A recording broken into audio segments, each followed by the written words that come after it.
समान अध्ययन GK GS के अंतर्गत आज हम 7 सब्जेक्ट का रिवीजन करेंगे। ये 7 वो सब्जेक्ट हैं जो कि आपके प्रारंभिक परीक्षा में पूछे जाते हैं। अब मैं बहुत क्रम से और व्यवस्थित तरीके से आपका रिवीजन करा रहा हूं। मैं पूरा रिवीजन आपके परीक्षा से पहले पूरी कोशिश रहेगी कि जो इंपॉर्टेंट टॉपिक हैं सबका करवा दूं। अभी हमने इतिहास के अंतर्गत मौर्यकाल का टॉपिक उठा रखा है आज जो मुझे पढ़ाना है, और इसके बाद डीपीएसपी का टॉपिक आपका पॉलिटी में ले रखा है। डीपीएसपी से क्वेश्चन पूछे जाते हैं, प्राचीन भारत में मौर्यकाल से क्वेश्चन पूछे जाते हैं। और इसके बाद जो है आपका भूगोल का टॉपिक है, तो वहां पे अभी मैं आपका क्षेत्रीय भूगोल जो महाद्वीप वाला सेगमेंट है वहां पे अभी थोड़ा सा टॉपिक ले रहा हूं, और ज्यादा नहीं, एक एक कॉन्टिनेंट लेकर के बहुत फास्ट वहां पे कॉन्टिनेंट वाइज भी रिवीजन कर लेंगे वर्ल्ड ज्योग्राफी का। इसके बाद आपका पर्यावरण का टॉपिक है, तो पर्यावरण में वन्य जीव संरक्षण जैव विविधता वाला टॉपिक आपका वहां पे चलेगा। जैव विविधता से बहुत क्वेश्चन आते हैं, वन्य जीव संरक्षण से बहुत सारे क्वेश्चन आते हैं, उन सबको हम लोग वहां पे पढ़ लेंगे। इसके बाद आपका जो है सेल वाला टॉपिक चल रहा है। आज मैं आपको हरित लवक और लवक के बारे में, प्लास्टिड के बारे में बताऊंगा, तो उसके बारे में चर्चा करेंगे हम लोग वहां पे। और इकोनॉमी में हमारा जो है अभी भारत में आर्थिक नियोजन ये चल रहा है, और सेंसस का एक टॉपिक है। ये 6 सब्जेक्ट का रिवीजन चल रहा है, और ये टॉपिक हम बहुत जल्द फास्ट फॉरवर्ड कंप्लीट करेंगे। मेरी गति ज्यादा रहेगी, आप पेन कागज लेकर बैठिएगा। चलिए शुरू करते हैं। देखिए, मौर्य साम्राज्य को लेकर के पिछले सेशन में मैंने आपको कई सारे फैक्ट और तथ्य बताए थे। अब आज के सेशन पे एक आप सभी को पता है, एक पुस्तक है इंडिका, मेगास्थनीज के द्वारा ये पुस्तक आपकी लिखी गई, तो इस पुस्तक से भी कई सारे क्वेश्चन पूछ लेता है। मेगास्थनीज की एक पुस्तक है। कल मैंने आपको कौटिल्य के अर्थशास्त्र के बारे में बताया था, और मैं आपको बता दूं अर्थशास्त्र से क्वेश्चन कई सारे पूछे गए हैं इससे पहले, और खासकर जो क्वेश्चन एक आया है वो सप्तांग सिद्धांत से पूछा गया था अर्थशास्त्र में, है ना। सप्तांग एक बार फिर से रिवाइज कर लीजिए, सप्तांग सिद्धांत कौटिल्य के अर्थशास्त्र को लेकर कल रिवाइज कराया था। एक बार सप्तांग सिद्धांत में जो कौटिल्य ने कहा कि किसी भी राज्य के 7 अंग कौन कौन से होते हैं, और इन 7 अंगों से लेकर के पहले क्वेश्चन इससे ज्यादा पूछा गया। एक तो राजा होता है, दूसरा अमात्य होता है, ठीक है, कोष, दुर्ग, ठीक है, राजा, अमात्य, कोष, दुर्ग, दंड, जनपद और मित्र। क्वेश्चन यही पूछा गया था कि सप्तांग सिद्धांत में से मित्र है या नहीं है, तो मित्र है इसमें। ये आपके किसी भी राज्य के सप्तांग सिद्धांत कौटिल्य ने बताए हैं, ठीक है। अब एक पुस्तक आपकी है मेगास्थनीज की इंडिका, ठीक है। इंडिका के बारे में आप सभी को पता है बहुत ज्यादा जानकारी हमें नहीं मिलती है, मतलब ये पुस्तक आपकी, अब देखो इंडिका जो आपकी है मेगास्थनीज के द्वारा लिखी गई इंडिका, ये लिखा मेगास्थनीज ने। अब इससे क्या क्या क्वेश्चन बन सकते हैं एक बार देख लेते हैं। मेगास्थनीज कौन था आपका? सेल्यूकस निकेटर का राजदूत था, डिप्लोमेट था। सेल्यूकस ये आपका यूनानी था। सेल्यूकस को पराजित भी किया था चंद्रगुप्त ने। 305 ईसा पूर्व में जो है सेल्यूकस को पराजित कर दिया गया था चंद्रगुप्त मौर्य के द्वारा, और सेल्यूकस जब पराजित हुआ तो उसी के टाइम पीरियड पे इसका जो राजदूत था मेगास्थनीज वो पहुंचा चंद्रगुप्त मौर्य के दरबार में, और इसने ही ये पूरा विवरण जो है इंडिका के नाम से लिखा है। जब मेगास्थनीज भारत आता है तो लगभग यहां पे 305 से लेकर के 298 बीसी में रहता है भारत में, ठीक है। सभी लोग फास्ट करते जाइएगा।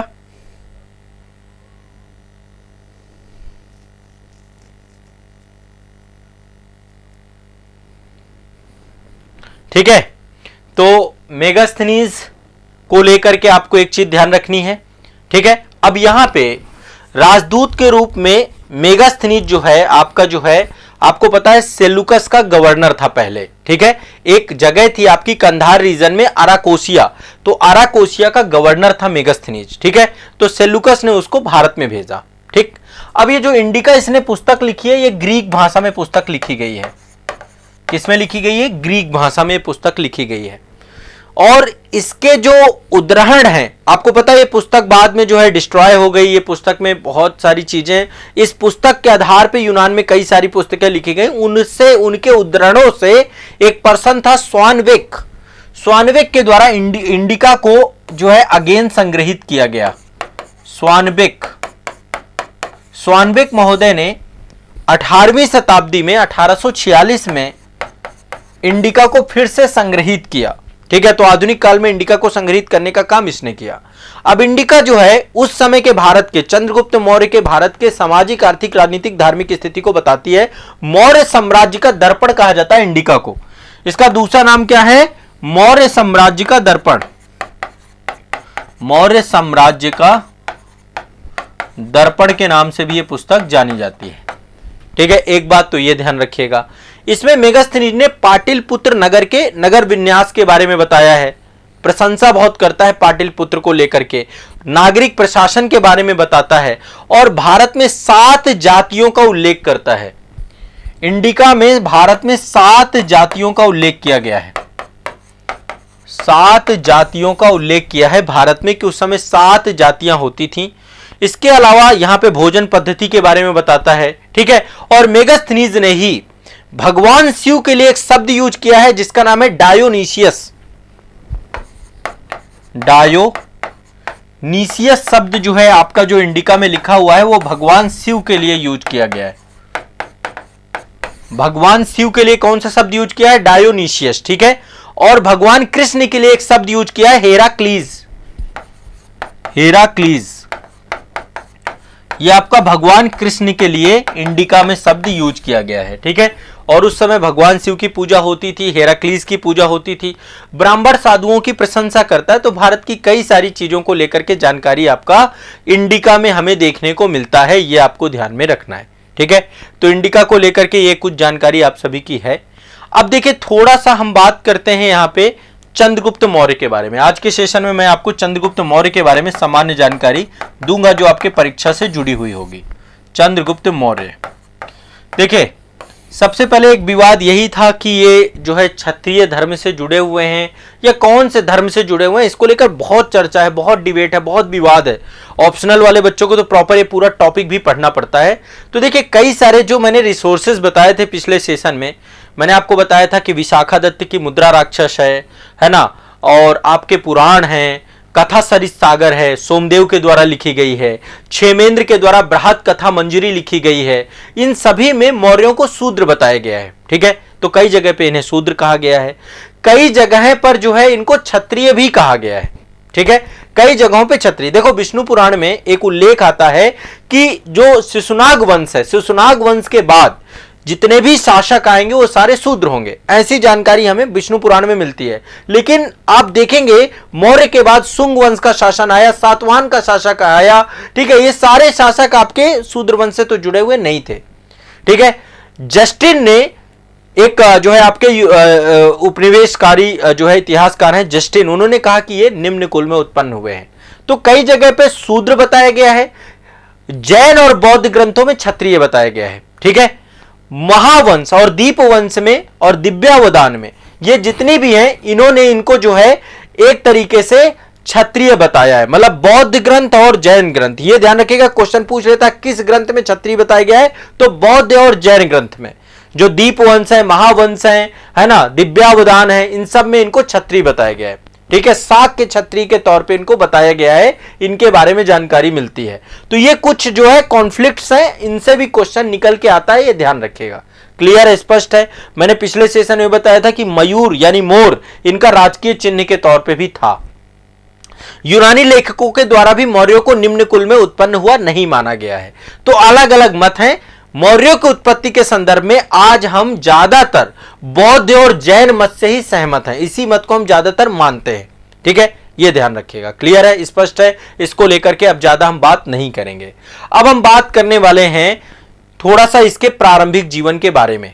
किसके बारे में? देखिए, जब शुरुआत में तो जो कहानी थी वो थी ही एक जो है, जब चाणक्य को चंद्रगुप्त मौर्य मिला तो उस समय चंद्रगुप्त मौर्य एक राजकीलम नामक खेल खेल रहे थे जिसमें राजा बने हुए थे। राजकीलम, एक सामान्य परिवार से थे, एक खेल खेल रहे थे जिसका नाम था राजकीलम। एक नाटक की तरह चल रहा था जिसमें राजा बने थे और बाकी बच्चे प्रजा के तौर पे इनके पास जो है बहुत सारे प्रश्नों का ये निवारण कर रहे थे।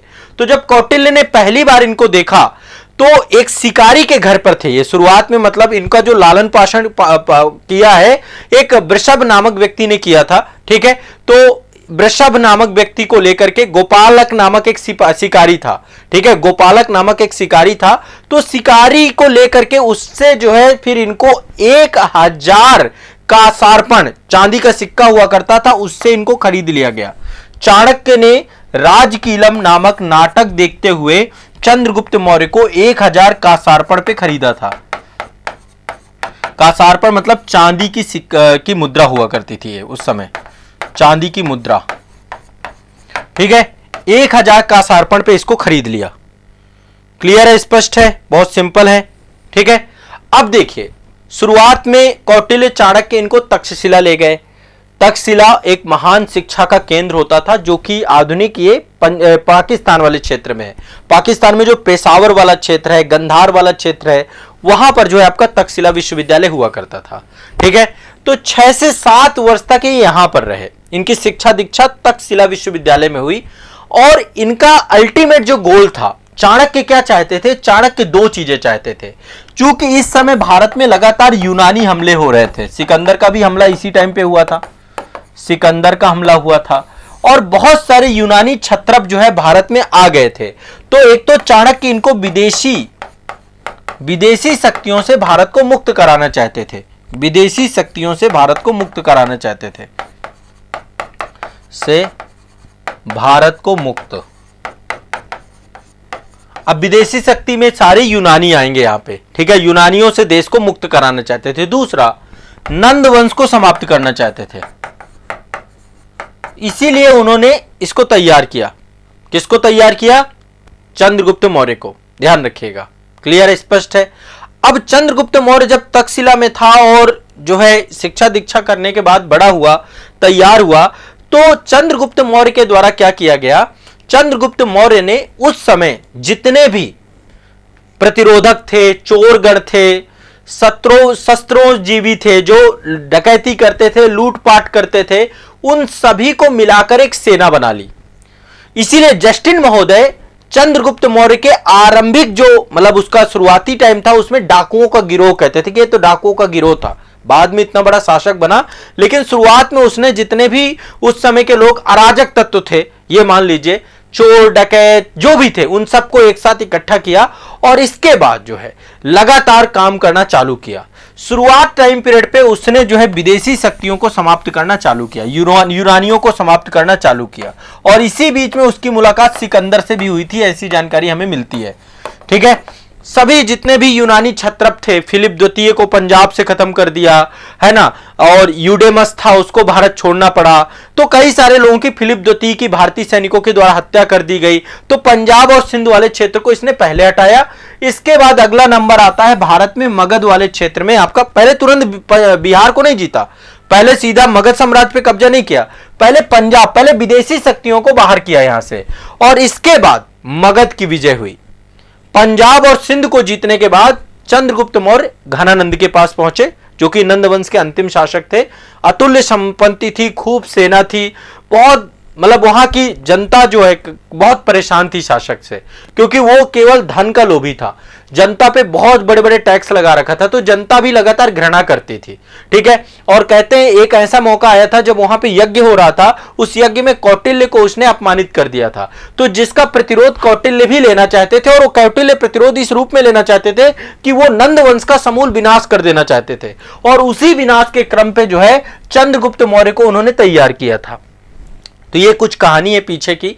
और चंद्रगुप्त मौर्य फिर फाइनली जो है अंतोगत्वा नंद वंश के शासक को समाप्त करते हैं और समाप्त करके मौर्य साम्राज्य की स्थापना डालते हैं, ठीक है। तो एक तो आपको ये जानकारी होनी चाहिए, कोई इसमें बहुत बड़ी बात नहीं है, सिंपल सा टॉपिक है, सिंपल सा है, इसको आपको पता होना चाहिए। अच्छा, आप एक चीज यहां पे एक शब्द आता है चंद्रगुप्त मौर्य के लिए, चंद्रगुप्त मौर्य के लिए एक शब्द यूज किया जाता है, भारत का पहला, मतलब एक तरीके से स्वतंत्रता संग्राम सेनानी तरह से, कि भारत का पहला इसने विदेशियों को भारत से बाहर किया, विदेशियों को भारत से बाहर किया, इस रूप में जो है चंद्रगुप्त मौर्य को देखा जाता है। यह भी ध्यान रखिएगा, ठीक है। तो विदेशियों को भारत से बाहर करने के लिए चंद्रगुप्त मौर्य को जो है ना काफी बड़ा टाइटल दिया जाता है। कभी भी क्वेश्चन आए कि भारत का पहला स्वतंत्रता संग्राम सेनानी कौन था, तो चंद्रगुप्त मौर्य को ही मानते हैं। फिर उसके बाद जो है उसके जो आने वाले चाहे बिंदुसार रहा हो चाहे अशोक रहा हो उनके लिए उसने तैयार किया। ठीक है, तो इसको लेकर के भी यदि कोई कभी क्वेश्चन पूछ ले तो आप जरूर इसको ध्यान में रखिएगा। ये चंद्रगुप्त मौर्य को लेकर के ही काफी सारे लोगों ने ऐसी बात कही है। ठीक है, तो एक तो ये आपको ध्यान रखना है। क्लियर है, स्पष्ट है, कोई दिक्कत नहीं है, सिंपल सा टॉपिक है ये, इसमें कोई ज्यादा सोचने की बात नहीं है। ठीक है, अब देखो चंद्रगुप्त मौर्य को लेकर अन्य अभी कई सारी बातें और भी हैं जो जरूरी हैं एग्जाम को लेकर के मैं आपको इसमें बता रहा हूं। एक बार पहले मैं आपको लिस्ट बताना चाहता हूं कि कौन कौन से शासक आए हैं और उनका टाइम पीरियड क्या था मौर्य वंश में। सबसे पहला शासक, संस्थापक, फाउंडर आपका नंद वंश को समाप्त करके चंद्रगुप्त मौर्य आया है 322 से लेकर 298 तक। ठीक है, 322 से, इसके मैं उपनाम बता चुका हूं पिछले सेशन में, यहां पे उपनाम नहीं बताऊंगा। 24 वर्ष का आसपास शासन रहा। फिर इसके बाद बिंदुसार आया 298 से लेकर 271 तक आपका 28 वर्ष शासन रहा। फिर अशोक आया आपका 37 वर्ष शासन। फिर आपका कुणाल आया। ठीक है, इसके बाद आपका दशरथ आया, संप्रति आया, शालिशुक आया, देववर्मन आया, सतधन्वन आया और अंतिम शासक आपका बृहदत्त। एक बार ये वाली लिस्ट आप देख लो क्योंकि कई बार मैच द फॉलोइंग आ जाता है या एक क्रम पूछ देता है शासकों का, तो रफली आपको पता होना चाहिए। ये तीन तो आप सबको रटे होंगे, चंद्रगुप्त, बिंदुसार है ना, अशोक, अंतिम भी आपको पता है बृहदत्त था। ठीक है, थोड़ा सा ये ध्यान लो, अशोक के बाद कुणाल, फिर दशरथ। ठीक है, फिर इसके बाद संप्रति, शालिशुक और देववर्मन और इसके सतधन्वन, सेकेंड लास्ट आपका सतधन्वन है। टोटल 10 राजा है मौर्य साम्राज्य में और 322 से लेकर के शासन कब तक चला है आपका 184 बीसी तक। फिर इसके बाद पुष्यमुत शुंग के द्वारा निपटा दिया जाता है। ठीक है, और एक नया वंश शुंग वंश आ जाता है भारत में, महान वंश आपका मौर्य साम्राज्य का भी पतन हो जाता है। क्लियर है, स्पष्ट है सभी को? चलिए, अब इसके बाद अभी चंद्रगुप्त मौर्य को लेकर के एक सेशन और रखूंगा मैं लास्ट में। अभी नेक्स्ट इसको लेकर के आगे आने वाले सेशन पे और एक बार डिस्कस कर लेंगे हम चंद्रगुप्त मौर्य को बहुत डिटेल में। अब अगला चलते हैं, नेक्स्ट टॉपिक आपका चालू करते हैं। नेक्स्ट टॉपिक है आपका राजव्यवस्था। राजव्यवस्था में पिछले सेशन में हम लोग पढ़ रहे थे directive principle of state policy यानी डीपीएसपी। देखो, मेरा उद्देश्य है कि आपको संविधान का एक एक आर्टिकल याद हो जाए। मैं इस तरीके से आपको लेकर चल रहा हूं और मैं आप सभी से उम्मीद कर रहा हूं कि जितना मैं आपको पढ़ा रहा हूं उतना आप लोग आराम से देखते जाइए। ये रिवीजन क्लास है, बार बार बता रहा हूं, डिटेल क्लास नहीं है। डिटेल क्लास के लिए आपको बैच में जुड़ना पड़ेगा, वहां पे मैं इन डेप्थ इन डिटेल हर चीज लिखवाता हूं, नोट्स बनवाता हूं, सब कुछ करता हूं। यहाँ पे कोई लिखवाना नहीं है, यहाँ पे फास्ट फॉरवर्ड मैं आपको सिर्फ और सिर्फ बताऊंगा। रिवीजन इसी तरीके से किया जाता है, यही एक तरीका है रिवीजन का। ठीक है, चलिए, तो कल के सेशन में मैंने आपको आर्टिकल 36 के बारे में बता दिया था। पहला आर्टिकल ये बता दिया था और नीचे तत्वों को लेकर के कई सारे पॉइंट आपको बताए थे, कल वाले सेशन में रहे होंगे। जो लोग सेशन जो है आपके मिस कर रहे हैं वो निश्चित तौर पे बहुत नुकसान खा जाएंगे, इसलिए सेशन मिस नहीं करना है। 7 बजे का टाइम फिक्स कर लो, लाइव सेशन आपका 7 बजे रहेगा ये। और जितने लोग जो आपके हैं सुबह मॉर्निंग में आ जाओ, करंट अफेयर्स की क्लास होती है 5:30 बजे और आंसर राइटिंग की क्लास पे आ जाओ। 3 सेशन कंपलसरी लो मेरे, ठीक है, बहुत बेनिफिट होगा आपको। अब चलिए डीपीएसपी में अगला जो आपका है, एक तो आर्टिकल 36 हो गया आपका। अब अगला चलते हैं, 2 आर्टिकल और पढ़ते हैं। एक आर्टिकल 38 है, 37 तो सिंपल सा है, आर्टिकल 37 सिंपल सा है। आर्टिकल 37 में यही है कि राज्य किस लिए है कार्य कर रहा है, लोक कल्याणकारी संस्था के तौर पे काम कर रहा है। ठीक है, अल्टीमेट मतलब राज्य का कर्तव्य क्या है वो माफ करिएगा। आर्टिकल 37 माफ करिएगा, एक मिनट, आर्टिकल 37 है आपका कि डीपीएसपी को लेकर आप वाद योग्य नहीं हो सकता, न्यायालय नहीं जा सकते। माफ करिएगा, यहां पे मैंने 38 बता दिया था आपको, ये वाद योग्य नहीं है। आप डीपीएसपी लेकर के न्यायपालिका में नहीं जा सकते, वाद योग्य नहीं है, वाद नहीं लाया जा सकता, यानी कि न्यायपालिका नहीं जाया जा सकता कि भैया ये डीपीएसपी लागू नहीं हुआ है, न्यायपालिका के दायरे से बाहर रखा गया है, न्यायालय द्वारा लागू नहीं करवाया जा सकता। राज्य के पास जब संसाधन होंगे, संपत्ति होगी, तभी राज्य जो है इसको लागू करेगा। देश के मूलभूत आधार हैं। विधि निर्माण में इन तत्वों का प्रयोग होता है। जब भी राज्य कोई कानून बनाएगा तो ये राज्य को एक दर्पण की तरह काम करेंगे कि आपको जनता के लिए क्या काम करना है। राज्य एक लोक कल्याणकारी संस्था के तौर पे, और ये तय करते हैं डीपीएसपी। आर्टिकल 38 के बारे में मैं आपको बताऊंगा। आर्टिकल 38 ही कहता है कि डीपीएसपी जो है आपके, इनका अल्टीमेट पर्पस क्या है, एक तरीके से सामाजिक, राजनीतिक, आर्थिक न्याय प्रदान करना। राज्य जो है लोक कल्याणकारी संस्था के तौर पे काम करेगा। उसके केंद्र में कौन रहेगा, उसके केंद्र में रहेगा आपका व्यक्ति, है ना, देश, be the people of India. तो एक लोक कल्याणकारी राज्य के तौर पे भारत काम करेगा, ऐसा जो है आर्टिकल 38 में लिखा हुआ है, लोक कल्याणकारी राज्य। ठीक है। और जो हमारे प्रस्तावना के बहुत सारे टर्म्स हैं, बहुत सारे टर्म्स हमारे प्रस्तावना के हैं ना, प्रतिष्ठा, अवसर की समता, स्वतंत्रता, समानता, उन सबको हम लागू करवाने का प्रयास करेंगे। ये आर्टिकल 38 बोलता है। ठीक है, आर्टिकल 38 बोलता है। और आर्टिकल 38(2) जो है वो बाद में जोड़ा गया, 44वें संविधान संशोधन अधिनियम के तहत जोड़ा गया, और उसके तहत ये बोला गया कि राज्य का काम है आपसी असमानता को समाप्त करना, कम करना। जो एक तरीके से केंद्रीकरण है संसाधनों का, वो सब तक पहुंचाना, विकेंद्रीकरण करना, समावेशी करना, ऐसी व्यवस्था स्थापित करना, ये जो है आपका आर्टिकल 38 बोलता है संविधान का। ये आपको दिमाग में बैठा के रखना है। आर्टिकल 38, लोक कल्याणकारी राज्य की स्थापना करना, लोक कल्याण की अभिवृद्धि करना, असमानता कम करना, प्रतिष्ठा, अवसर की समता, है ना, सबको देना, असमानता को खत्म करना, निर्मूलन करना। 44वें संविधान संशोधन के तहत आर्टिकल 38(2) जोड़ा गया था। अब इसके बाद एक आर्टिकल सबसे बड़ा है और डीपीएसपी बहुत इंपॉर्टेंट है, आर्टिकल 39। ठीक है, इसमें कई सारे सब क्लॉज हैं, मैं एक एक सब क्लॉज यहां पे डिस्कस करने जा रहा हूं। सारे सब क्लॉज आपको याद होंगे। मैं डीपीएसपी थोड़ा सा डिटेल में लेकर चल रहा हूं इस बार, क्योंकि यहां से क्वेश्चन आते ही आते हैं।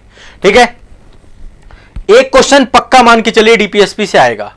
एक है आपका समान कार्य के लिए समान वेतन, समान कार्य के लिए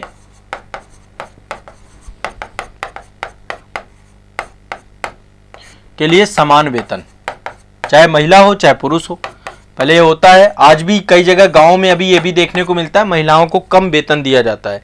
तो कोई समान कार्य के लिए समान वेतन, यानी स्त्री और पुरुष में आप कोई भी भेदभाव नहीं करेंगे। ठीक है, प्रत्येक राज्य स्त्री और पुरुष को जो है समान रूप से जीविका उपलब्ध कराने का प्रयत्न करेगा। ठीक है, हां, राज्य भेदभाव नहीं करेगा स्त्री और पुरुष में, राज्य किसी भी तरीके से भेदभाव नहीं करेगा। ठीक है, और दूसरा, राज्य भौतिक संसाधनों को इस तरीके से बांटेगा ताकि सभी के पास, मतलब उसका ज्यादा से ज्यादा सार्वजनिक हित पे हो पाए। ठीक है, यहां पे थोड़ा सा एक चीज क्लियर करिएगा, ये आपका 39 पे ही है, लेकिन इसका सब क्लॉज दूसरा है, इस पे अभी मैं आऊंगा।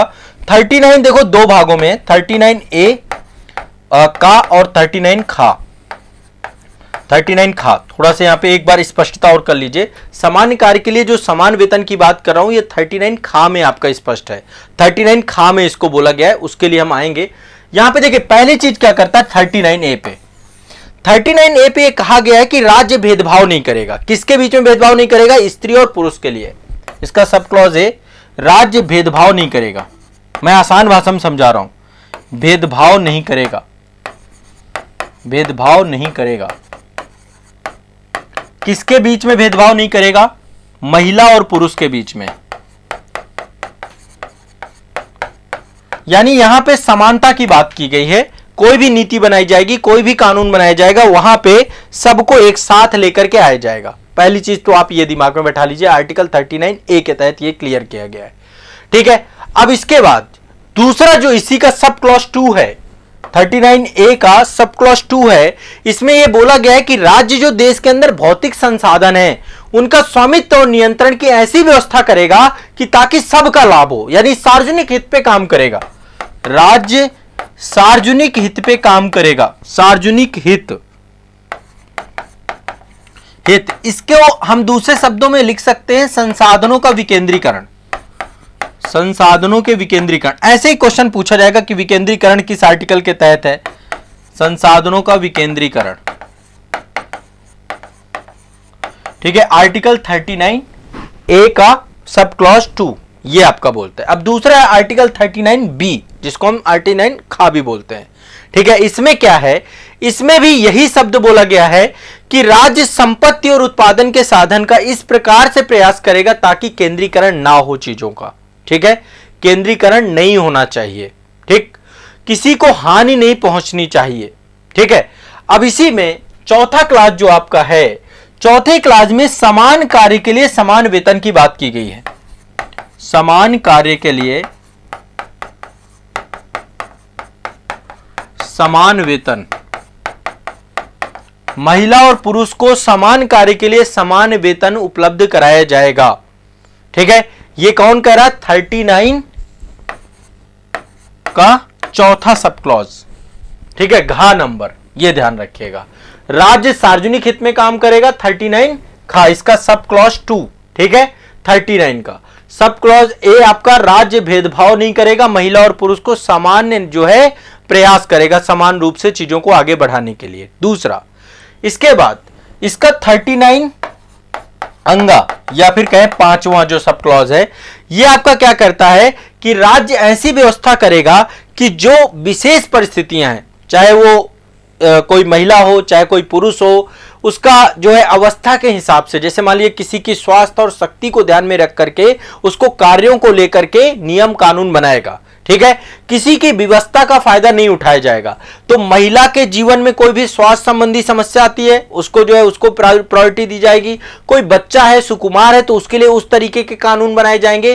तो आर्थिक व्यवस्था का कोई किसी भी तरीके से, मतलब आर्थिक व्यवस्था और रोजगार, इन दोनों में सामंजस्य स्थापित करने का राज्य प्रयास करेगा 39 गा में। ठीक है, यह ध्यान रखिएगा।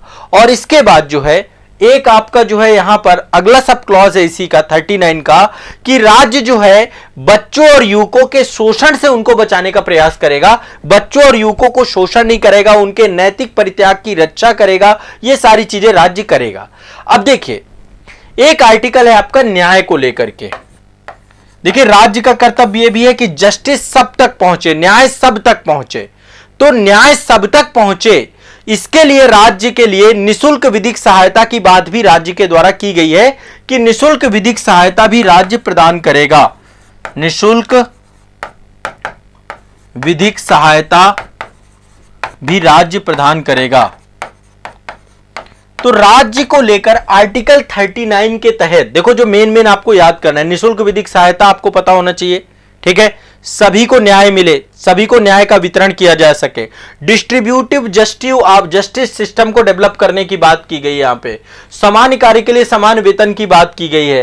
राज्य भेदभाव नहीं करेगा, राज्य सार्वजनिक हित में काम करेगा, राज्य संसाधनों का विकेंद्रीकरण करेगा, समान कार्य के लिए समान वेतन देगा, निशुल्क विधिक सहायता की बात करेगा। ये सारे पॉइंट यहां पर जो है राज्य ने आर्टिकल 39 पे डाले हैं, ये आप सभी को पता होने चाहिए। ठीक है, आर्टिकल 39 पे कई सारे मुद्दे, और ये सब बहुत सारे केस सुप्रीम कोर्ट पे आए। रणधीर सिंह बनाम भारत संघ का मामला आया, सामान्य कार्य के लिए समान वेतन इसी के तहत आया था आपका। ठीक है, और इसके तहत एक चीज और ध्यान रखिएगा, मैं एक आपको बता रहा हूं, एक क्वेश्चन आपको ये ध्यान रखना है। आर्टिकल 32 के तहत रिट जारी करने की पावर है। आर्टिकल 32 क्या है आपका, संवैधानिक उपचारों का अधिकार है। संवैधानिक उपचारों का अधिकार है। ठीक है, 5 प्रकार की रिटें जारी की जा सकती हैं, किस लिए, यदि आपके फंडामेंटल राइट का वायलेशन हो जाता है। बंदी प्रत्यक्षीकरण, परमादेश, अधिकार परीक्षा, है ना, ऐसे करके 5 प्रकार की रिटें आपकी जारी हो सकती है। लेकिन रणधीर सिंह का मामला आया था सुप्रीम कोर्ट में, रणधीर सिंह बनाम भारत संघ वाद आया था 1982 में। इसमें जो है समान कार्य के समान वेतन के सिद्धांत को मूल अधिकार के अंतर्गत नहीं रखा गया, डीपीएसपी के अंतर्गत रखा गया। लेकिन यदि किसी व्यक्ति के समान कार्य के समान वेतन का यदि किसी भी तरीके का उल्लंघन होता है तो यह माना जाएगा कि उसके समानता के अधिकार का उल्लंघन हुआ है, और इसके लिए भी सरकार क्या कर सकती है, राज्य के खिलाफ जो है रिट जारी हो सकती है। फंडामेंटल राइट के तहत आर्टिकल 32 का प्रयोग सुप्रीम कोर्ट कर सकता है, आप सुप्रीम कोर्ट जा सकते हैं। ठीक है, यह भी ध्यान रखिएगा। समान कार्य के लिए समान वेतन के तहत खिलाफ भी रिट जारी हो सकती है, अन्यथा रिट आपकी फंडामेंटल राइट के मामले पे ही जारी होती है। यह भी ध्यान रखिएगा। क्लियर है, स्पष्ट है, कोई दिक्कत नहीं है, सिंपल सा है, इतना आपको पता होना चाहिए। ठीक है, इसके बाद आर्टिकल 40 आपको पंचायती राज व्यवस्था से जुड़ा हुआ है। अनुच्छेद 40 पंचायती राज व्यवस्था के गठन से जुड़ा हुआ है और ये आपका लगभग लागू भी हो गया। पंचायती राज गांधीवादी मॉडल पे आधारित है आपका, ये आपको पता है, ये आपका लागू भी हो चुका है आज के टाइम पीरियड पे। ठीक है, क्लियर है, स्पष्ट है। तो ये आपके इतने आर्टिकल हो गए, आगे के आर्टिकल हम नेक्स्ट सेशन पे देखेंगे। आज के लिए इतना ही रखते हैं इसमें। अगला चलते हैं, हम विश्व के भूगोल को कर रहे हैं। वर्ल्ड ज्योग्राफी वाले टॉपिक को हम देख रहे थे। पिछले सेशन में मैंने आपको काफी सारे पॉइंट बताए भी थे, डिस्कस भी किए थे। आज के सेशन में जो है उन्हीं पॉइंट को लेकर के आगे चलेंगे। देखिए, पिछले सेशन में मैंने काफी सारी चीजें बताई थी आपको कॉन्टिनेंट को लेकर के। हाँ बिल्कुल बिल्कुल, कुछ लोग जो है पार्टिसिपेट कर रहे हैं साथ साथ क्लास में, अच्छा लग रहा है। आप लोग पार्टिसिपेट करते जाइए, लेकिन क्लास के साथ ही चलिए। तो देखिए, मैंने आपको कॉन्टिनेंट के बारे में बताया था पिछले सेशन में कि एशिया जो है सबसे बड़ा है आपका, है ना, 29.8% इसका जो है टोटल क्षेत्रफल है। फिर दूसरे नंबर पे अफ्रीका आता है, फिर तीसरे नंबर पे आपका जो है उत्तरी अमेरिका आता है, चौथे नंबर पे दक्षिणी अमेरिका महादेश आता है, फिर आपका यूरोप है, फिर ऑस्ट्रेलिया है, फिर अंटार्कटिका है। ये मैंने आपको बताया था। मैंने आपको ये भी बताया था कि सबसे ज्यादा देश जो आपके हैं वो अफ्रीका में है। लगभग 55 देश के आसपास इस समय हो चुके हैं, 54 से 55 देश। अभी दक्षिणी सूडान को लेकर काफी ज्यादा कॉन्फ्लिक्ट रहते हैं, ऐसे आमतौर पे 55 देश हो चुके हैं। फिर 48 देश आपके जो है यहाँ पर हैं। और इसके बाद जो है आपके देशों की संख्या की बात करें तो यूरोप में 51 देश हैं आपके, है ना, छोटे छोटे देश हैं बाल्कन देश की तरह। और आपके उत्तरी अमेरिका में 23 देश हैं, 12 देश आपके दक्षिणी अमेरिका में हैं और 14 देश द्वीप सहित आपके यहाँ पे ऑस्ट्रेलिया वाले क्षेत्र पे भी है। ये डिस्कशन हमारा हुआ था। मैंने उच्चतम बिंदु भी आप लोगों को बता दिए थे कि हाईएस्ट पीक कौन कौन सी है। ठीक है, यहाँ पे बता दिया एशिया का हाईएस्ट पीक कौन सा है आपका, एवरेस्ट। एशिया का हाईएस्ट पीक कौन सा है, एवरेस्ट। ठीक है, ये आप लिखते जाओ। अब एशिया का सर्वोच्च चोटी आपकी क्या है, एवरेस्ट। आप यहां पे इस तरीके से लिख सकते हैं, एशिया की सर्वोच्च चोटी कौन सी है, एवरेस्ट। ठीक है, आप सभी जानते हैं हिमालय पर्वत श्रेणी पे है एवरेस्ट।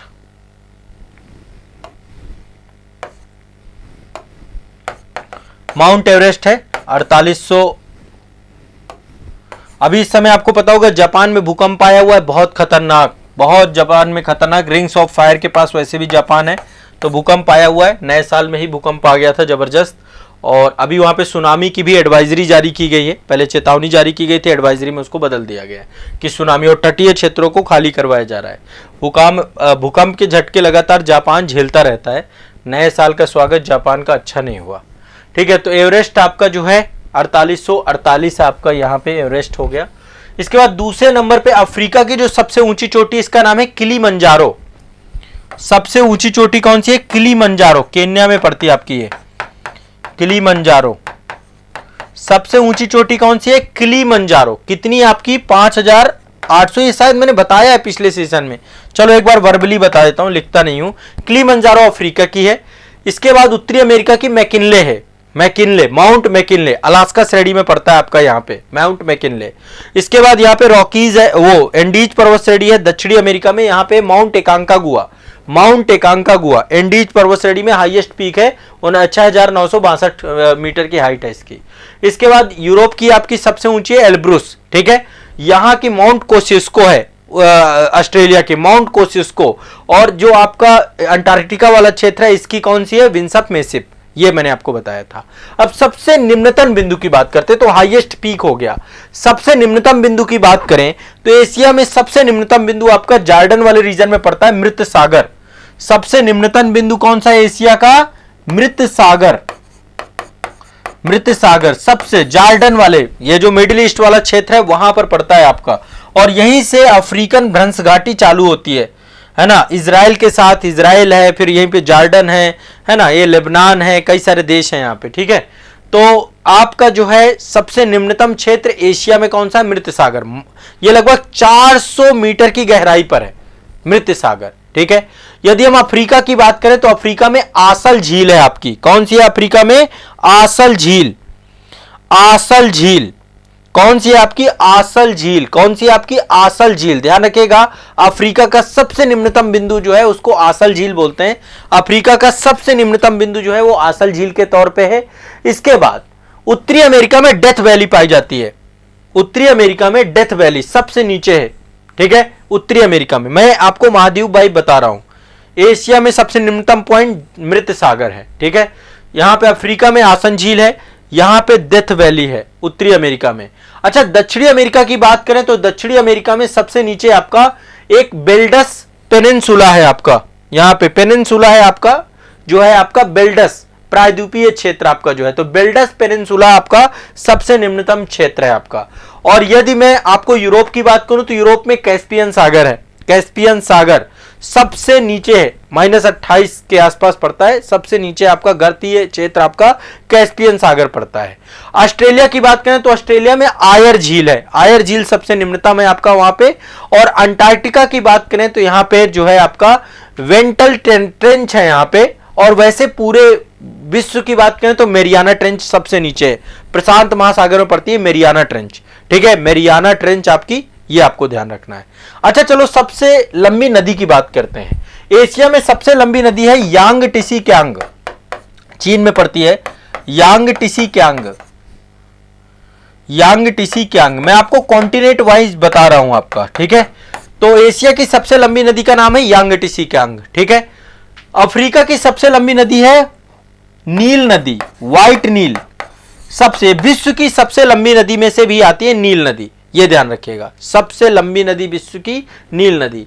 एशिया की सबसे लंबी यांग टिसी क्यांग नदी जो चाइना में पड़ती है, ठीक है। इसके बाद उत्तरी अमेरिका में मिसौरी नदी है। मिसौरी, इसकी एक सहायक भी है मिसिसिपी, ठीक है। तो मिसौरी नदी आपकी यहां की सबसे, ठीक है, क्लियर है, स्पष्ट है। मिसौरी नदी आपकी कहां की है? उत्तरी अमेरिका की। अच्छा, यहां की सबसे लंबी नदी कौन सी है? अमेजॉन, दक्षिणी अमेरिका की है अमेजॉन। अमेजॉन नदी है आपकी। अमेजॉन के जंगल हैं, है ना, जिनको हम पृथ्वी का फेफड़ा भी कहते हैं। अमेजॉन के जंगलों को अभी बहुत डेवलपमेंट के कारण से काटा भी जा रहा है इनको बहुत तेजी से। इसके बाद यूरोप की सबसे लंबी नदी बोल्गा है, रूस में बहती है। बोल्गा, बोल्गा ये आपका कैस्पियन सागर में जल गिराती है, बोल्गा, ठीक है। यूरोप की सबसे लंबी नदी है बोल्गा नदी, बोल्गा, ठीक है। कौन सी? बोल्गा। और ऑस्ट्रेलिया की सबसे लंबी नदी है मर्रे, मर्रे। तो नदियां क्लियर हो गई सभी को। एशिया की सबसे लंबी यांग टिसी क्यांग, ध्यान रखना। और अफ्रीका की आपकी सबसे लंबी नदी नील नदी है, विश्व की सबसे लंबी नदियों में से एक है। और ये आपका जो है उत्तरी अमेरिका की जो है वो है मिसौरी, दक्षिणी अमेरिका की आपकी अमेजॉन है, और यहाँ की आपकी ऑस्ट्रेलिया की आपकी मर्रे है, ठीक है। बोल्गा आपकी यहाँ पे यूरोप में, यूरोप में बोल्गा है। थोड़ा सा भी देख लो, बाद में एक एक करके देख लेंगे, बहुत फास्ट टेंशन मत लो, एक एक करके चीजों को देख लेंगे। तो ये आपकी प्रमुख नदियों की बात है। अच्छा, यदि हम कॉन्टिनेंट वाइज सबसे बड़े देश की बात करें कि कौन सा देश सबसे बड़ा है कौन सा छोटा है, तो देखा जाए ओवरऑल एशिया में सबसे बड़ा देश चीन ही है। यदि विश्व में देखें तो विश्व में देखो सबसे बड़ा तो रूस है, दूसरे नंबर पे कनाडा है, तीसरे नंबर पे आपका उत्तरी अमेरिका है, चौथे नंबर पे आपका चीन है, पांचवें नंबर पे ब्राजील है, छठवें नंबर पे ऑस्ट्रेलिया है और सातवें नंबर पे हम है। ये तो वैश्विक आपका देशों का क्रम है क्षेत्रफल के आधार पे। लेकिन हम बात करें कि एशिया का सबसे बड़ा देश कौन सा है, तो चाइना है, यदि कॉन्टिनेंट वाइज देखें, ठीक है। अच्छा, अफ्रीका का सबसे बड़ा देश कौन सा है? अल्जीरिया। यहाँ पे आप देख पा रहे हैं अफ्रीका का सबसे बड़ा देश अल्जीरिया है, सबसे बड़ा। विश्व में 10वें नंबर पे है आपका ये अल्जीरिया, विश्व में 10वें नंबर पे है। और अफ्रीका का सबसे बड़ा देश आपका अल्जीरिया है, ध्यान रखिएगा, सबसे बड़ा देश अल्जीरिया। यहां पे बात करें उत्तरी अमेरिका का सबसे बड़ा देश कनाडा है, विश्व में दूसरे नंबर पे आता है। उत्तरी अमेरिका का पहले नंबर पे देश है, सबसे बड़ा कनाडा है। यदि हम दक्षिणी अमेरिका की बात करें तो यहां पे ब्राजील सबसे बड़ा है, विश्व में 5वें नंबर पे आता है। अच्छा, भारत 7वें नंबर पे आता है, 8वें नंबर पे अर्जेंटीना है आपका, 8वें नंबर पे अर्जेंटीना है, ये ध्यान रखिएगा, 8वें नंबर पे आपका अर्जेंटीना है, ठीक है। इसके बाद आपका ब्राजील हो गया दक्षिणी अमेरिका में, ठीक है, सबसे बड़ा। और यदि हम यूरोप की बात करें तो यूरोप में रूस है, रूस विश्व में नंबर 1 है और यूरोप में भी पड़ता है, ठीक है। इसकी राजधानी मॉस्को आपकी यूरोप में है, वैसे ये यूरेशिया में, यूरोप और एशिया दोनों में विस्तारित है। लेकिन फिर भी यूरोप में हम सबसे बड़े देश के तौर पे रूस को ही मानते हैं। और यदि हम जो है आपके ऑस्ट्रेलिया की बात करें, ऑस्ट्रेलिया महादेश या पॉलिनेशिया की बात करें, तो उसमें ऑस्ट्रेलिया सबसे बड़ा है।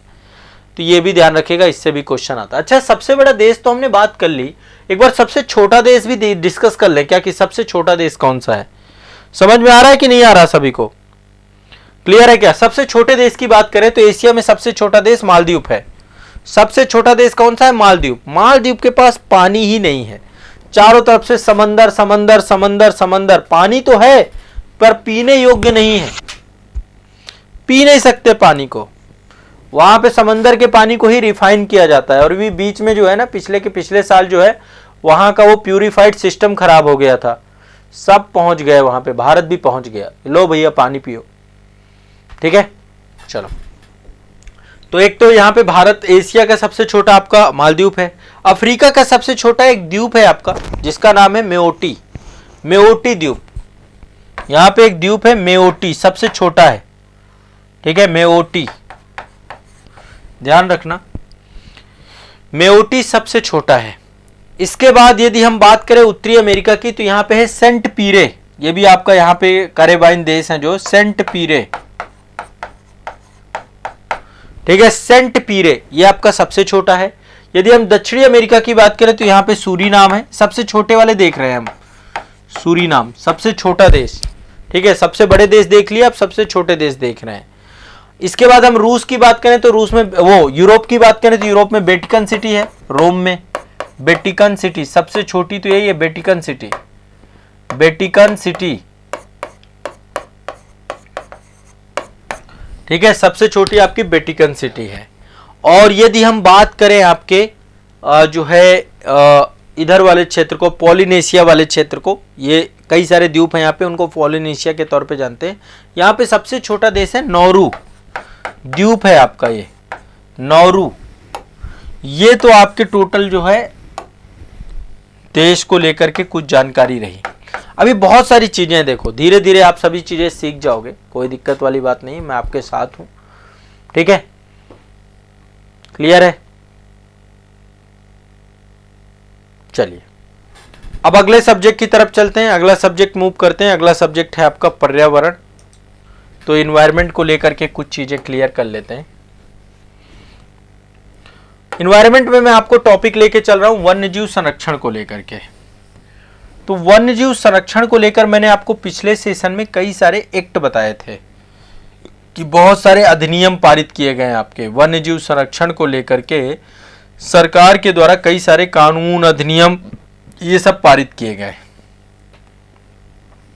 एक संस्था बनाई गई है आपकी, साथ ही देखो सिर्फ बात अधिनियम पारित करने से नहीं होगा, उसको इम्प्लीमेंट करने के लिए हमें संस्थाएं भी चाहिए, ठीक है। तो आप सभी के लिए एक संस्था बनाई गई है और ये संस्था जीवों को लेकर के है, जितने भी जीव हैं इन सभी जीवों को लेकर के एक संस्था बनाई गई जिसका नाम है राष्ट्रीय वन्यजीव बोर्ड। ये बोर्ड का काम होता है, ठीक है, राष्ट्रीय वन्यजीव बोर्ड इन जीवों के संरक्षण को लेकर ये काम करता है। राष्ट्रीय, आप लोग थोड़ा सा इस बोर्ड के लिए जानकारी ले लेते हैं। राष्ट्रीय वन्यजीव बोर्ड,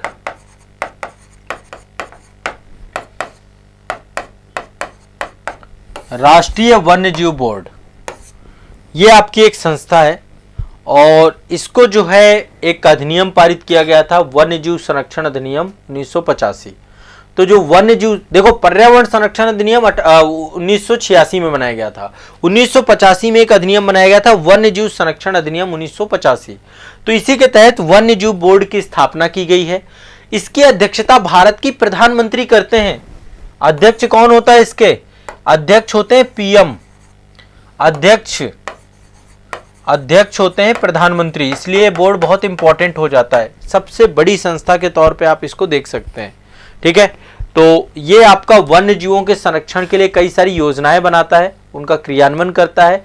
ये भारत में वन्य जीवों के संरक्षण के लिए सबसे बड़ी सलाहकारी एजेंसी के तौर पे काम करती है संस्था, ठीक है। और ये जो है इसी के अंतर्गत, इसी अधिनियम के तहत प्रत्येक राज्य में वन्य जीव सलाहकार बोर्ड का भी गठन किया गया है। तो नेशनल स्तर पे हमारे पास एक बॉडी है राष्ट्रीय वन्यजीव बोर्ड, ठीक है। इसका काम होता है वन्य जीवों का निगरानी करना, और इसके लिए 1985 में अधिनियम बनाया गया था, उसके बाद बनी थी। अध्यक्षता प्रधानमंत्री करते हैं। और राज्य स्तर के लिए भी हमने एक बॉडी बनाई है, राज्य स्तर पे वन्य जीव सलाहकार बोर्ड बनाए हैं। क्या बनाए हैं राज्य स्तर पे हमने? राज्य स्तर पे वन्य जीव सलाहकार बोर्ड, वन्य जीव सलाहकार बोर्ड, वन्य जीव सलाहकार बोर्ड बनाए गए हैं राज्य स्तर पे। ठीक है, ये आपको ध्यान रखना है, पहली बात तो ये। अब मैं थोड़ा सा आज आपको एक टॉपिक क्लियर कराना चाहता हूं जो कि बहुत इंपॉर्टेंट है। देखिए, अभी वर्तमान में यदि हम बात करें तो आपको पता है एक संस्था यूनेस्को के द्वारा वर्ल्ड हेरिटेज साइट घोषित की जाती हैं। भारत में वैसे भी ऑलरेडी बहुत सारी साइट हैं। ठीक है, तो विश्व विरासत स्थल के तौर पे अभी भारत के टोटल 42 स्थल हैं यूनेस्को के वर्ल्ड हेरिटेज साइट के अंतर्गत। टोटल हमारे कितने हैं? 42, 42। टोटल कितने? 42। ठीक है, 42। पहले तो ये ध्यान रखिएगा, टोटल स्थल क्या है? विश्व धरोहर स्थलों की संख्या 42 हो चुकी है। अब इन 42 में से 7 प्राकृतिक स्थल हैं, 7 प्राकृतिक स्थल हैं आपके। टोटल 42 हैं। अब 42 में जो लेटेस्ट अभी बने हैं आपके, मैं इनके 2 के नाम बता देता हूं। एक तो आपका होयसल के कर्नाटक में जो आपका होयसल टेम्पल है ना, जो बेसर कला शैली पे है, उनको बनाया गया स्मारक समूह, जो होयसल का स्मारक समूह है उसको बना दिया गया वर्ल्ड हेरिटेज साइट यूनेस्को की। और एक आपका शांति निकेतन को बनाया गया है, रविन्द्रनाथ टैगोर जी का शांति निकेतन, ये आपका 41वीं साइट बनी थी। और 42वीं साइट आपकी होयसल जो कर्नाटक में है उससे बनी हुई थी। ठीक है, ये भी क्लियर रखिएगा।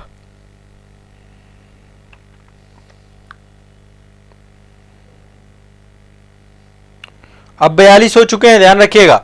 41वीं साइट आपकी ये बनी थी, रविन्द्रनाथ टैगोर जी विश्व जो आपका विश्व शांति निकेतन है ना, शांति निकेतन को बनाया गया था।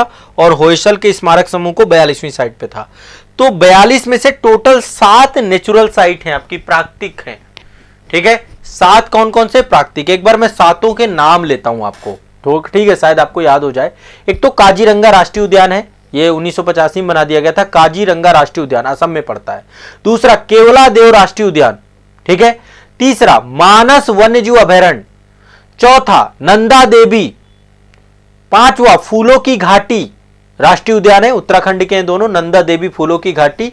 इसके बाद सुंदरवन राष्ट्रीय उद्यान, ये पश्चिम बंगाल में पड़ता है आपका। और एक आपका है ग्रेट हिमालयन राष्ट्रीय उद्यान। ग्रेट हिमालयन राष्ट्रीय उद्यान ये आपका हिमाचल प्रदेश में पड़ता है। जब आप कुल्लू के पास ही है आपका ग्रेट हिमालयन राष्ट्रीय उद्यान, कभी टाइम मिले तो जरूर जाइएगा। अब चूंकि ग्रेट हिमालयन राष्ट्रीय उद्यान ये 7 ये आपके टोटल प्राकृतिक स्थल है, प्राकृतिक आपकी वर्ल्ड हेरिटेज साइट है जिनको यूनेस्को ने दर्जा दे रखा है। अब यदि हम बात करें ग्रेट हिमालयन नेशनल पार्क की, तो इसको जून 2014 में हेरिटेज साइट का दर्जा दिया गया था। ठीक है, कुल्लू जिले में आपका ये पड़ता है ये साइट, ये आपको मैंने बताया था। तो इसको भी ग्रेट हिमालयन पार्क को जो है दर्जा प्रदान किया गया। ठीक है, यूनेस्को के द्वारा वर्ल्ड हेरिटेज साइट को लेकर के। ठीक, क्लियर है, स्पष्ट है, कोई दिक्कत तो नहीं है। और मैंने आपको ये बता दिए। ठीक, कुल्लू के पास है राष्ट्रीय। तो ये टोटल 7 प्राकृतिक स्थल है, इनको लेकर क्वेश्चन पूछे जाते हैं, हर बार क्वेश्चन आते हैं। जहां तक मुझे उम्मीद है 41वां स्थल आपसे पूछ सकता है, शांति निकेतन। ध्यान रखिएगा, शांति निकेतन 41वां आपका बना है रविन्द्रनाथ टैगोर जी के द्वारा ये। और दूसरा आपका होयसल के स्मारक समूह जो कर्नाटका में है, वो सारे के सारे यहां पर रहेंगे। जितने भी होयसल के स्मारक समूह है वो 42वें नंबर पे हैं। तो इससे क्वेश्चन एक जरूर पूछा जाएगा, प्रीलिम्स में पूछा ही जाता है, करंट से जुड़ा हुआ टॉपिक है, ध्यान रखिएगा। अच्छा, आप में से बहुत सारे लोग पूछ रहे हैं सर 40वां कौन था, कोई कह रहा है सर 39वां कौन था। तो 2 स्थल याद रखिए, एक तो काकतीय का रुद्रेश्वर रामप्पा मंदिर था, ये आपका 39वां था, रामप्पा मंदिर, ये तेलंगाना में पड़ेगा, रामप्पा। ठीक है, रामप्पा मंदिर। और एक धौलावीरा, धौलावीरा ये आपका इंडस वैली सिविलाइजेशन की साइट है, ये आपका 40वां स्थल है। ठीक है, तो ये आपको ध्यान रखना है, क्लियर है। हड़प्पा सिटी, धौलावीरा और रामप्पा टेम्पल, ये आपका जो है मिला दें, तो ये 39, 40, 41, 42 ये टोटल आपको लेटेस्ट आपसे पूछेगा, इससे ज्यादा कुछ नहीं पूछेगा, इतना ही याद रखना है जस्ट। ठीक है, अब चलते हैं नेक्स्ट, अगला है सेल वाला टॉपिक है आपका। सेल वाले टॉपिक पे आज कुछ बढ़िया चीज आपको पढ़ाने जा रहा हूं। सेल पढ़ रहे थे तो सेल के आगे चलते हैं। सेल में मैं आपको कोशिकांग बता रहा था, कल मैंने थोड़ा बहुत माइटोकॉन्ड्रिया के बारे में बताया था और अन्य कई सारे मुद्दों पे हमारी चर्चा हुई थी कल के सेशन पे। ठीक है, आज चर्चा होगी हमारी लवक के बारे में, प्लास्टिड के बारे में। इससे बहुत सारे क्वेश्चन पूछते हैं, लवक। ठीक है, चलिए लवक को लेकर यहां पर मैं कुछ सारी चीजें आपको बताता हूं। लवक 3 प्रकार के होते हैं आमतौर पे रंग के आधार पे। एक तो हरित लवक होता है, अभी मैं बाकी चीजें आपको बता दूंगा। हरित लवक बहुत नाम सुना होगा, बहुत चर्चा में होगा, है ना। इसको क्लोरोप्लास्ट भी बोलते हैं। क्या बोलते हैं? क्लोरोप्लास्ट। दूसरा होता है आपका वर्णी लवक। वर्णी लवक को बोलते हैं क्रोमोप्लास्ट। ये आपका क्लोरोप्लास्ट है, इस नाम से ज्यादा जानते हैं आप लोग। ये प्लास्टिड लवक जो है आपका सेल में पाए जाते हैं, अभी बताता हूं। प्लास्ट है और दूसरा आपका एक क्रोमोप्लास्ट है, क्रोमोप्लास्ट। ठीक है, तीसरा प्रकार के लवक को हम क्या बोलते हैं? अवर्णी लवक यानी ल्यूकोप्लास्ट। अवर्णी लवक यानी कि ल्यूकोप्लास्ट। ये 3 प्रकार के लवक होते हैं। अब आमतौर पे प्लास्टिड ही हैं जो कि पेड़ पौधों को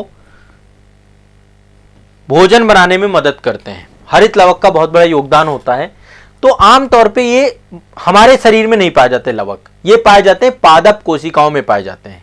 गोलाकार होते हैं, चपटे आकार के होते हैं, रंगीन और रंगहीन दोनों प्रकार के होते हैं। जैसे मैंने आपको क्रोमोप्लास्ट बताया तो वर्णी लवक हैं। जैसे लाइक एग्जाम्पल के तौर पे कुछ मैं आपको एग्जाम्पल दे रहा हूं, शायद इससे आपको आइडिया लग जाए। देखिए, जितने प्रकार के लवक होते हैं, हरित लवक तो हरे रंग के होते हैं। हरित लवक का कलर क्या होता है? हरा कलर। हरित लवक आपके हरे कलर के होते हैं। वर्णी लवक आपके मल्टी कलर, कोई भी कलर हो सकता है ना। बहुत सारे कलर के आप लोग, जैसे लाइक मान लीजिए आप लोगों ने टमाटर देखा होगा। टमाटर पहले हरा होता है, बाद में लाल हो जाता है पक करके। अच्छा, टमाटर के अलावा मिर्ची आपने देखी होगी। मिर्ची शुरू में हरी होती है, बाद में लाल हो जाती है। तो पहले मिर्ची में आपका हरित लवक था, इसलिए हरे रंग की थी। बाद में वो उसमें क्रोमोप्लास्ट आ जाता है, वर्णी लवक आ जाता है, इसलिए वो लाल हो जाती है पकने के बाद। यानी कि एक लवक दूसरे लवक में बदल सकता है। सभी लवक जो है, एक लवक दूसरे लवक में बदला जा सकता है। क्लियर है? स्पष्ट है? कोई दिक्कत नहीं है। मतलब लवकों में आपस में परिवर्तन हो सकता है। क्रोमोप्लास्ट क्लोरोप्लास्ट हो सकता है, क्लोरोप्लास्ट ल्यूकोप्लास्ट हो सकता है, ल्यूकोप्लास्ट क्लोरोप्लास्ट हो सकता है। सब अलग अलग कलर के होते हैं और ये कलर बदल सकते हैं। ठीक है, कोई दिक्कत नहीं है, किसी को कोई प्रॉब्लम नहीं है। सिंपल सा ध्यान रखिएगा, इससे क्वेश्चन पूछता है। वर्णी लवक, अवर्णी लवक। ठीक है, अब देखिए हरित लवक, आमतौर पे इसके बारे में आपने सबसे ज्यादा चुना होगा। हरित लवक को लेकर सबसे ज्यादा चर्चा होती है, तो थोड़ा सा हम क्लोरोप्लास्ट के बारे में चर्चा करते हैं। ठीक है, यदि आपके शरीर में हरित लवक पाया जाता है ना, तो आपका कलर भी हरे रंग का होता है, आप हरे हरे दिखाई देते हैं। ठीक है, पौधों में आप देखते हैं, पौधों में जितना भी हिस्सा प्रकाश में होगा, यानी सूर्य मतलब जड़ों में नहीं होता आपका क्लोरोप्लास्ट। क्लोरोप्लास्ट होता है प्रकाश वाले हिस्से में, जहां पे प्रकाश होता है। ठीक है, तो हरे रंग के लवक को क्लोरोप्लास्ट कहते हैं। ठीक है, और इसी को हम दूसरे नाम से भी जानते हैं। ये जो पत्तियों में पाया जाता है ना, वर्णक वाला क्षेत्र, इसको पर्णहरित बोलते हैं, क्लोरोफिल भी कहा जाता है।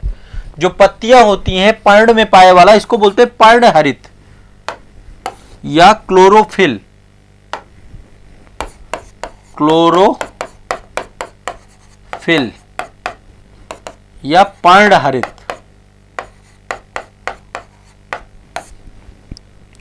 पर्णहरित या क्लोरोफिल। ठीक है, ये ध्यान रखिएगा, ये भी आपका। तो आमतौर पे इसी की उपस्थिति पर प्रकाश, सूर्य के प्रकाश और पर्णहरित की उपस्थिति पर ही भोजन बनता है। ठीक है, ये बैक्टीरिया में नहीं पाए जाते, नीरी हरी शैवालों में नहीं पाए जाते, और जो है कवकों में नहीं पाए जाते, बाकी सब में पाए जाते हैं। ठीक है, बैक्टीरिया, शैवाल और कवक, इनको छोड़ दे सभी प्रकार के पौधों में आपके हरित लवक पाया जाता है। ठीक है, और उन्हीं हिस्सों में पाया जाता है जो प्रकाश में रहता है, वही हिस्सा आपको हरा पाया जाता है। हरी पत्तियों में सबसे ज्यादा पाया जाता है, ठीक है, और इसी को हरित लवक। तो जो हरित लवक होता है, क्लोरोफिल होता है, सूर्य की प्रकाश की स्थिति में क्लोरोफिल की सहायता से ये क्या करता है, प्रकाश संश्लेषण की प्रक्रिया करता है, जिससे पौधे अपना भोजन खुद बनाते हैं। इसलिए पौधों को स्वपोषी कहा जाता है। पौधे जो है आपके उत्पादक होते हैं, ठीक है। इसकी खोज किसने की थी, हरित लवक की? हरित लवक की खोज की थी सिम्पर महोदय ने। किसने की थी? सिम्पर महोदय ने। सिम्पर, हरित लवक की खोज सिम्पर महोदय ने की थी। अच्छा, यहां पे एक चीज और मैं आपको बता देता हूं, आपके जो मतलब आपका जो लवक है, प्लास्टिड है, इसकी खोज की किसने की? इसकी खोज की सिम्पर महोदय के द्वारा पहली बार इसका लवक नाम दिया गया था। इसकी खोज की थी हैकेल महोदय ने। हैकेल महोदय ने लवक की खोज की, जिसमें सभी प्रकार के लवक थे, लेकिन हरित लवक की खोज सिम्पर महोदय ने की, और सिम्पर महोदय ने ही इनको लवक नाम दिया था सभी को, ठीक है। तो यह भी ध्यान रखिएगा, सिम्पर महोदय के द्वारा इनकी खोज की गई, इनका वैज्ञानिक नाम रखा गया, ये सारी चीजें की गई। अब क्लोरोप्लास्ट में कई सारी संरचनाएं पाई जाती हैं, जैसे स्ट्रोमा, ये दानेदार जो है संरचना इसके अंदर पाई जाती है, जिसको हम स्ट्रोमा कहते हैं। क्या बोलते हैं? स्ट्रोमा, ठीक है। अर्धतलल दानेदार पदार्थ पाया जाता है, स्ट्रोमा बोलते हैं। इसके बाद आप देख रहे हैं यहां पर सिक्के के नुमा की आकृतियां हैं, है ना, सिक्के जैसे ढेर जैसी संरचनाएं पाई जाती हैं, जो पटलिकाएं हैं, इनको ग्रेनम कहते हैं। ग्रेनम, तो कई बार ये क्वेश्चन भी एक दो बार पूछा जा चुका है, स्ट्रोमा, ग्रेनम, है ना, शब्दावलियों से पूछ लेता है, तो आपको कोई दिक्कत नहीं होना चाहिए, आपको ये आइडिया रहना चाहिए, ठीक है। मुख्य तौर पे दो ही आपके ये आपको ध्यान रखना है, ग्रेनम और स्ट्रोमा, ये दोनों हरित लवक से जुड़ी हुई चीजें हैं आपकी। अब इसके बाद देखिए दूसरे आपके बहुत सारे लवक होते हैं जिनका उपयोग हम पढ़ेंगे। जो आपके अलग अलग कलर होते हैं, है ना, क्लोरोफिल ए नीले रंग का होगा, क्लोरोफिल बी हरा और काला रंग का होगा, कैरोटीन नारंगी रंग का है, जेंथोफिल पीले रंग का है। तो किसमें कौन सा क्लोरोप्लास्ट पाया जाता है, पीले रंग में कौन सा पाया जाता है, और जो अन्य वर्डी लवक हैं क्रोमोप्लास्ट, वो कौन कौन से होते हैं, उनके बारे में चर्चा मैं नेक्स्ट सेशन में करूंगा। अभी ये टॉपिक कंटिन्यू रहेगा, उसमें मैं आपको बाकी चीजें डिटेल में बता दूंगा, ठीक है। चलिए एक एक करके देखते जाएंगे। चलिए अभी टेंशन मत लीजिए, देखो बायो वाले सेगमेंट को धीरे धीरे मैं आपका पूरा कवर करा दूंगा, कुछ भी नहीं छोड़ूंगा। अब अगला चलते हैं आपका अर्थव्यवस्था। देखो अर्थव्यवस्था में मैंने आपको पिछले सेशन में आर्थिक नियोजन के बारे में चर्चा की थी, और आपको मैंने बताया था कि हम जो है आर्थिक नियोजन को पढ़ेंगे। आज के सेशन में भी हम आर्थिक नियोजन ही पढ़ने जा रहे हैं, और इसी को आगे कंटिन्यू करने जा रहे हैं। आर्थिक नियोजन के अंतर्गत आज के सेशन में मैं आपको बहुत गति के साथ पंचवर्षीय योजनाओं का रिवीजन कराने वाला हूं। पंचवर्षीय योजनाएं वैसे अब ये योजनाओं का अस्तित्व नहीं है, लेकिन फिर भी एक बार हम 12 की 12 सभी पंचवर्षीय योजनाओं को गति के साथ देख लेते हैं, ठीक है। सभी यहां पे 1 2 3 में डालूंगा, ये पंचवर्षीय योजना का क्रम है। पहली पंचवर्षीय योजना आपकी 1951 से स्टार्ट होती है। पंचवर्षीय योजना 1950 में आपका योजना आयोग बना था। 1951 से लेकर 1956 तक पहली पंचवर्षीय योजना थी, जो हैरड-डोमर मॉडल पर थी। आपकी किस पे थी? मॉडल का नाम पूछता है, हैरड-डोमर मॉडल। हैरड-डोमर मॉडल पर बनी हुई थी, ठीक है। और हैरड-डोमर मॉडल के तहत एग्रीकल्चर के विकास पे ज्यादा ध्यान दिया गया था, ठीक है। कृषि के विकास पे ज्यादा बल प्रदान किया गया था, तो कृषि पर महत्व ज्यादा देखा गया था पहली पंचवर्षीय योजना पे।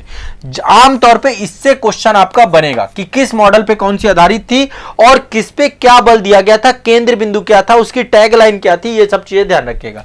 दूसरा जो आपका है, यह है आपका महालनोबिस मॉडल।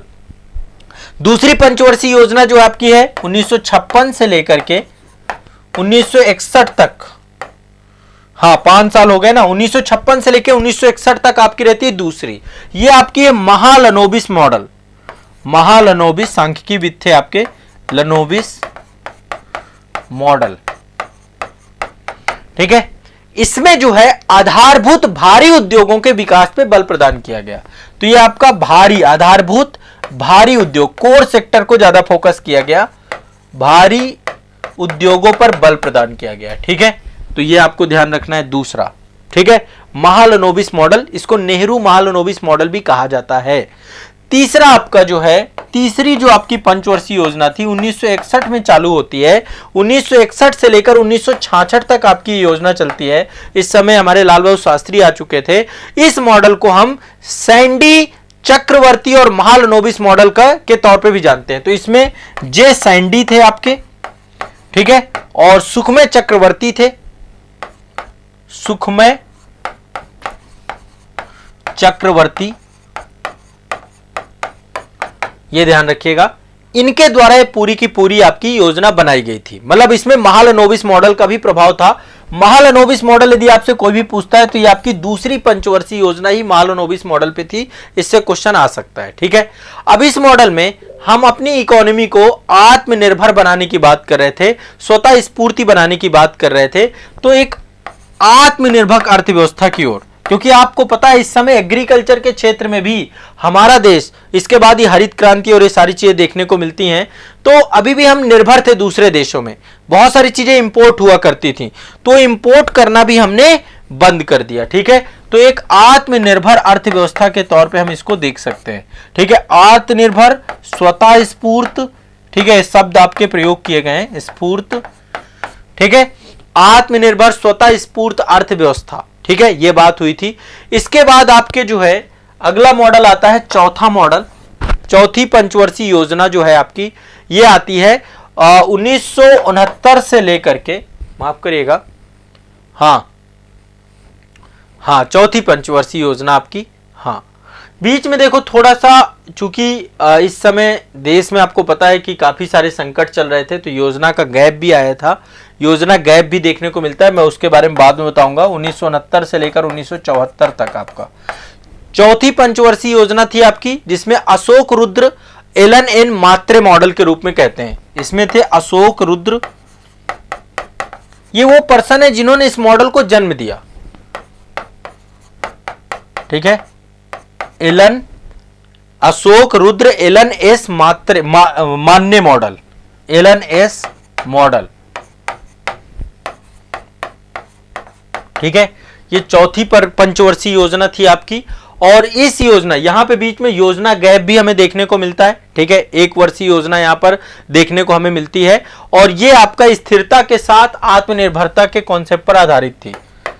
स्थिरता के साथ आत्मनिर्भरता, ठीक है, स्थिरता के साथ आत्मनिर्भरता के मॉडल पर यह आधारित थी।